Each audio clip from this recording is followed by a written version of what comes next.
তথ্য প্রযুক্তির ব্যবহার নিয়ে এবার সোচ্চার হলেন অভিনেত্রী মেহজাবিন চৌধুরী। তিনি মনে করেন তথ্য প্রযুক্তির অনিয়ন্ত্রিত ব্যবহারের কারণে অনেকে শুধু তারকাই নন, অনেকে নারীর ছবি ও ভিডিও বিকৃতি করে প্রচার করছেন। এই শ্রেণীর মানুষদের আইনের আওতায় আনা উচিত বলে মনে করেন মেহজাবিন চৌধুরী। এই অভিনেত্রী লিখেছেন, প্রযুক্তি আজ আমাদের জীবনের প্রতিটি কোণে কোণে ছড়িয়ে পড়েছে।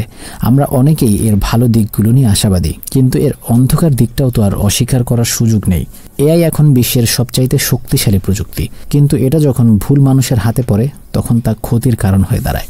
বর্তমান সময়ে অনেকেই এআই ব্যবহার করছেন, এর মধ্য দিয়ে বিকৃত ছবি ও ভিডিও তৈরি করে ছোট করছেন সমস্ত তারকাদের। এ নিয়ে মেহজাবিন লিখেছেন, অনেকেই এখন এআই ব্যবহার করে সেলিব্রিটিদের ও নারীদের ছবি ও ভিডিও বিকৃতি করছে।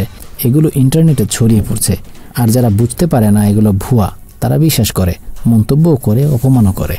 বিকৃত ছবি বা ভিডিও তৈরির ঘটনা দিন দিন বেড়েই চলেছে উল্লেখ করে মেহজাবিন চৌধুরী আরও লিখেছেন, এটা এখন নিত্যদিনের ঘটনা।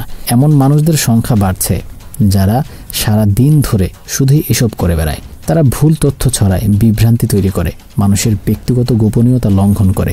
এটা শুধু অনৈতিক নয়, এটা একেবারে অপরাধ। এ ধরনের কর্মকাণ্ডগুলোকে ডিজিটাল সহিংসতা বলা যায়। এই কথাটা উল্লেখ করে ফেসবুকে স্ট্যাটাসে মেহজাবিন লিখেছেন, এআই থামানো যাবে না, কিন্তু এর অপব্যবহার রোধ করা দরকার। আমাদের দরকার কঠোর আইন, শক্ত প্রতিরোধ আর জনসচেতনতা। যারা এসব করে তাদের চিহ্নিত করে জবাবদিহিতার আওতায় আনা উচিত। আমি আশা করি আমাদের দেশে দ্রুত এমন নিয়ম কানুন ও শাস্তির ব্যবস্থা করা হবে, বিশেষ করে নারীদের জন্য নিরাপদ ও সম্মানজনক পরিবেশ তৈরি করবে।